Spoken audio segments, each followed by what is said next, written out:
I was well into my adult life before I read a verse that completely changed the way I thought. That verse is 1 Timothy 2:14. It reads like this: "And Adam was not deceived, but the woman was deceived and became a transgressor." Now, that is in the middle of a dissertation from Paul to Timothy about something completely different as far as topic goes. But Adam was not deceived. That changed everything for me. That means Adam sinned on purpose. Let's chat about that.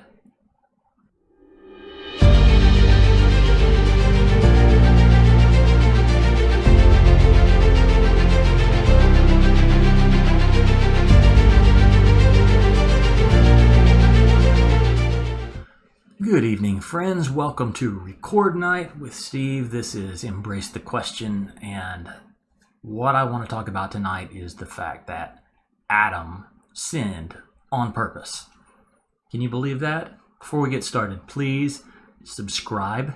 Hit the subscribe button. That tells me that this content is meeting somebody's needs, and believe it or not, it's encouraging more good content out there on the web.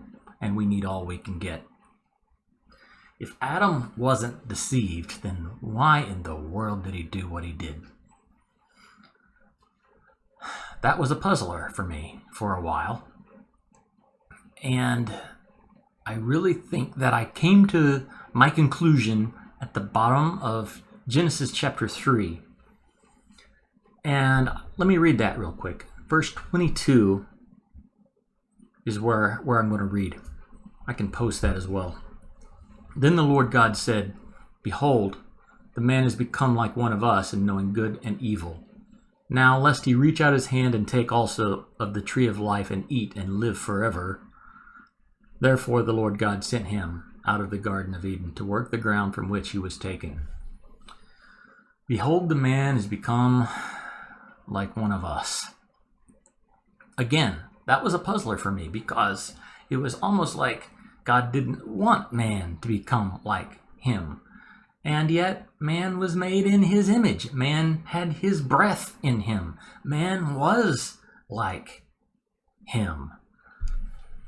So all of this juggling of terminology was getting me confused.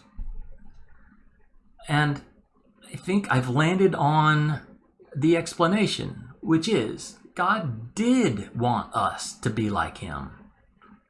He wanted us to know the difference between good and evil. But he didn't want us to learn it the serpent's way. He wanted to teach it to us via the Spirit. Completely different. The serpent's way is the bad way for a lot of reasons.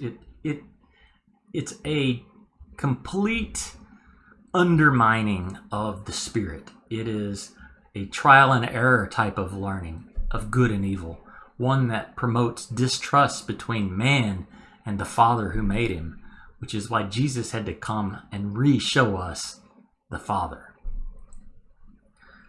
So why then did Adam sin on purpose? Put yourself in his shoes, if he wore any, which he didn't. He's in the garden with the most beautiful woman that was ever created. He's probably lived a very long time with her. I'm guessing many years. Enough to have, well, for us, probably several decades. Let's just go with several decades. He's grown fond of her. They've explored the garden together. They've gotten to know Abba together. They've pushed the envelope of dominion together. Lots of discovering of places and each other. And can you imagine the love that Adam had for Eve? So when she listened to the snake, and we won't talk about this tonight, but She listened to the snake and decided it was in her best interest to take a bite of the fruit. Adam was petrified when he walks up and sees her holding half of a fruit from that tree. He knows in his heart he's about to lose her. He has at that moment a couple of decisions to make. He can either take a bite also and join her in her demise, whatever it might be, or he can say, I can't believe you did it. I would never have let you do it if you had asked me,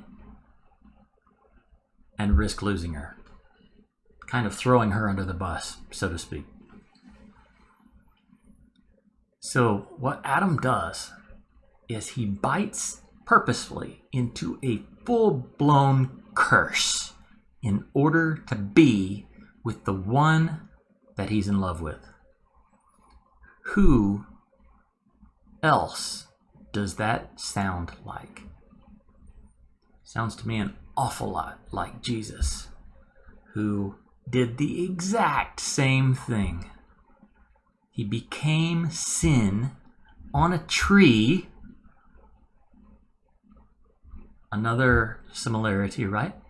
He becomes something hanging from a tree that is cursed,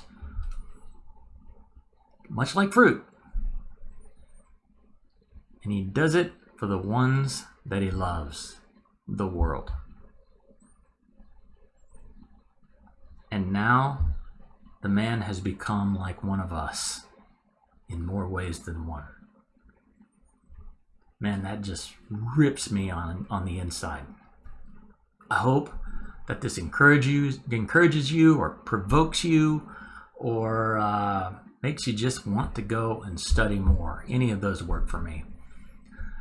Join my community on Facebook. It's facebook.com/embracetheq. And again, subscribe, like, pass this on to your buddies. I'll see you next week. Blessings.